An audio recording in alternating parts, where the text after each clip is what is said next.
When night fell during the Second World War, fear came with it. Not just fear of bombs overhead, but of footsteps in the dark. Thieves, saboteurs, or desperate men searching for anything they could steal. For families caught in the middle of war, the night wasn't a time for rest, it was a test of survival. There were no alarms, no floodlights, no police patrols, only shadows, silence, and pure ingenuity. The black outlaws turned entire nations invisible. But within that invisibility, people discovered the art of defense without a single weapon. These families didn't rely on strength. They relied on wisdom, on the ability to vanish, to mislead, and to endure. Because in war, survival didn't always belong to those who could fight. It belonged to those who could disappear. Tonight, we step back into that world of quiet danger to uncover 5 forgotten World War II home defense tactics that still work today. Tactics that protected homes during air raids, occupation, and chaos, and can still protect yours when technology fails. First, let's talk about the power of darkness. During the Blitz, entire British cities were forced to go dark. Windows were covered with heavy curtains, cracks were sealed with boards, and even a single candlelight was hidden beneath blankets. One glow could mean destruction from above. But for ordinary families, that darkness offered another kind of protection. A shield from human eyes. A house invisible at night didn't just avoid bombers, it avoided looters too. The lesson still stands. Visibility is vulnerability. When light spills out into the night, it signals life, and life means resources. In a crisis or blackout today, practice light discipline. Use blackout curtains, blankets, or even thick cardboard to seal light. Switch to red filters for lamps and keep light sources low. Because the home that looks quiet and empty in the dark is the one no one approaches. Next up, Lesson 2. Silence is survival. In occupied France, silence became a weapon of its own. Families learned to move without sound, no clanging dishes, no raised voices, no late-night arguments. Even footsteps were softened with rags or straw. A single noise could bring soldiers to your door or thieves to your fence. So they taught their children to whisper and trained themselves to hear danger before it arrived. Modern preppers often forget this. Generators, radios, even laughter can echo for blocks during a blackout. Sound discipline means controlling the little things. Insulate your generator shed. Lay rugs over hard floors. Avoid using metal cookware late at night. Because when everything else is silent, even a single clang can act like a signal flare. Lesson 3 is all about early warnings and traps. Without technology, families built their own alarm systems, simple, clever, and psychological. In rural England, farmers tied tin cans on thin wire between trees or fences. In cities, rubble was piled near entryways so that an intruder's first step betrayed them with noise. Every sound meant seconds of warning, and in wartime, seconds could save lives. Some families in Eastern Europe even trained their dogs to recognize hand signals. One gesture for quiet, another for alert. The goal wasn't confrontation. It was awareness, to know danger before it reached the door. Today, this principle is timeless.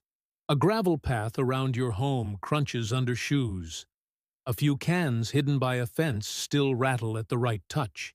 Even motion-activated solar lights can create hesitation, and hesitation is all you need.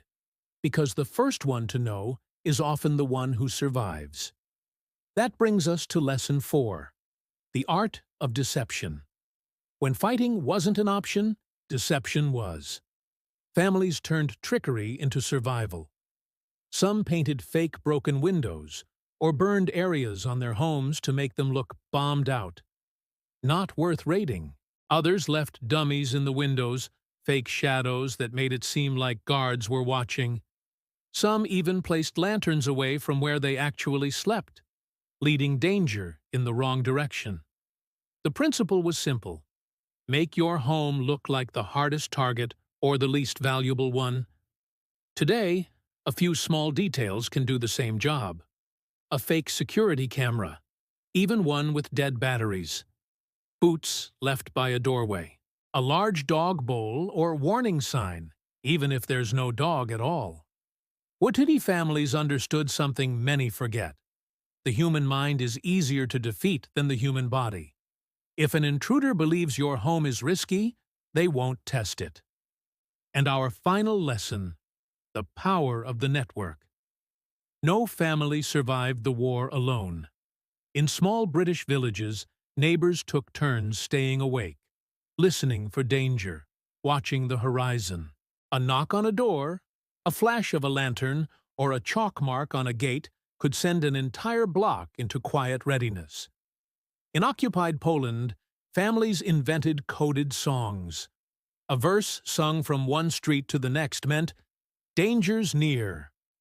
These early neighborhood watches didn't need radios or phones, only trust. Modern survivalists can learn the same. Form small circles of awareness. 3 or 4 households that check on each other. Create signals. A flickering light, a shared whistle, or a symbol drawn in chalk. Because community multiplies defense.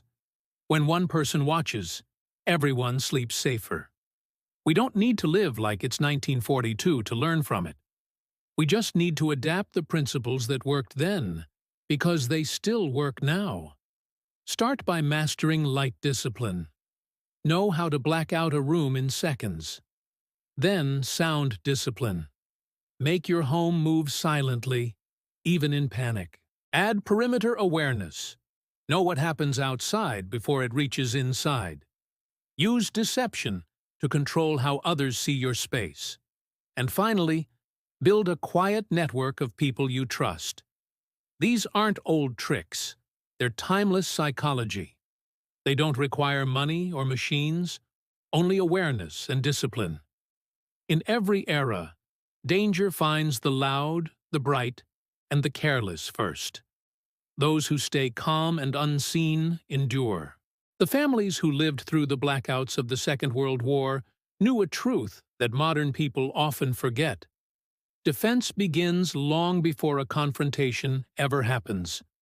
They used shadows as shields, silence as weapons, and community as armor. Their wisdom turned ordinary homes into invisible fortresses. In a world where technology can fail and order can fade overnight, their lessons are not relics. They are blueprints. So when the lights go out again, whether from storms, chaos, or conflict, remember the ones who lived through the darkest nights. They didn't panic. They prepared. And because of that, they survived. If you value these forgotten strategies and want to learn more about history's hidden survival methods, subscribe to our channel. Because the wisdom of the past becomes the defense of the future. The shadows haven't changed. Only we have.